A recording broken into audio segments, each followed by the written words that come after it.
Vous qui êtes actuellement en exil au Cameroun, vous vous êtes fait inviter sans que vous ne vous y attendiez réellement à la marche de Paris.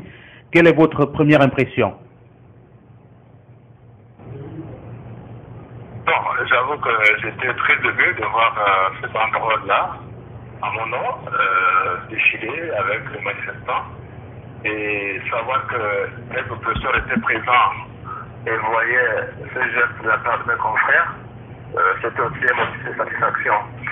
J'aurais voulu que la solidarité passe d'abord de mon pays au Gabon, mais malheureusement, les confrères sur place ne sont pas sensibles à ma détresse.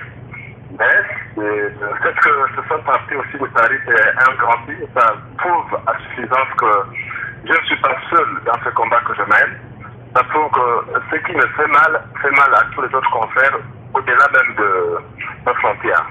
Donc, j'étais beaucoup sensible à ça et je dis merci à tous ceux qui sont mobilisés pour montrer à la face du monde que le Gabon est engagé dans un processus de liberté et qu'on ne saurait reculer. Voilà.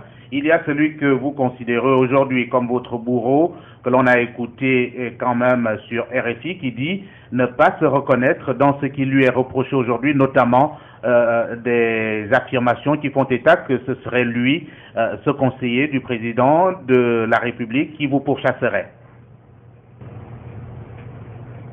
Vous savez qu'Ali Bongo était président à la tolérance hypocrite, ça c'est connu de tous, c'est un peu de caractère chez lui. Il ne peut pas reconnaître parce que le président applique, c'est lui qui est garant de la stabilité du pays. Qu'est-ce qu'il a fait jusque-là pour arrêter un peu les menaces qui pèsent sur moi, sur les autres citoyens? Il ne fait rien.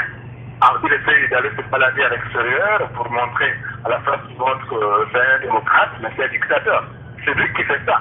S'il n'avait pas l'aval de tous ceux si même les acteurs n'avaient pas son aval, il ne réagirait pas ici. Je me suis permis d'appeler son directeur de communication, M. Sébastien Toutoum. Et ils étaient ensemble. Il lui a posé la question. Il a dit, je te rappelle, mais il n'a plus jamais rappelé. Il s'est musé dans un grand silence. C'est un silence complice. Il faut qu'il arrête de fermer les Gabonais. Vous savez, de ce massacre, c'est pas moi qui dirais qu'il n'est pas au courant. Il est au courant sur toutes les situations. C'est lui qui est responsable de cette situation. Alors, est-ce que vous êtes quand même en contact avec votre famille restée au pays tout de même? Parce qu'on imagine bien qu'elle vous manque. Naturellement, elle me manque. Je suis en permanence en contact avec ma compagne, avec ma famille, ma mère, mes frères, mes soeurs, mes amis. Et c'est un peu ce qui me permet de me sentir proche d'eux. Parce que dans ces moments d'isolement, vous savez, je ne vous souhaite pas ça. Vous voyez, le temps passe lentement, les minutes peuvent ressembler à des semaines ou à des années. C'est en essayant d'être un peu plus proche des amis, les messages, mes amis sur Facebook sont ceux qui me donnent un peu d'espoir que l'on doit se lever. Sinon, c'est pas facile de vivre loin de sa famille, surtout en cette période, mais vous savez, je fais contre mon cœur. Voilà, votre situation qui aujourd'hui est une situation relayée à l'international. S'il y avait quelque chose à dire aujourd'hui à tous ceux qui vont vous écouter sur la télévision de Futur, que leur diriez-vous? Je dirais que le Gabon est un pays qui a accepté la démocratie. Il faut que les Gabonais se battent pour préserver et conquérir d'autres espaces de liberté. On ne saurait, sous aucun prétexte, accepter que M. Ali Bongo fasse du Gabon cet héros où règne la peur, où il va vouloir pourchasser tous ceux qui essayent d'opter pour la liberté.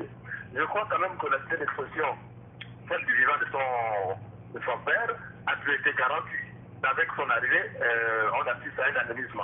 Il faut que les Gabonais se battent pour conquérir les espaces de liberté, parce qu'aujourd'hui, on assiste à une régression. Vous savez, le Gabon est maintenant classé au 180e rang des pays où les libertés sont en régression. Et il est hors de question d'accepter que les gens, sous le fallacieux prétexte qu'ils sont présidents ou qui gouvernent le pays, qu'ils ne fassent des pas en arrière, que les Gabonais se battent, qu'ils fassent en sorte que Ali Bongo comprenne le langage de la liberté, et s'il ne veut pas écouter le langage de la liberté, alors qu'il faut le camp. C'est tout. Le Gabon, c'est un pays démocratique, on saurait reculer, on a accepté la démocratie depuis 90, et il est hors de question d'accepter une marche à l'arrière. Jonas Mulenda, TV+, vous remercie.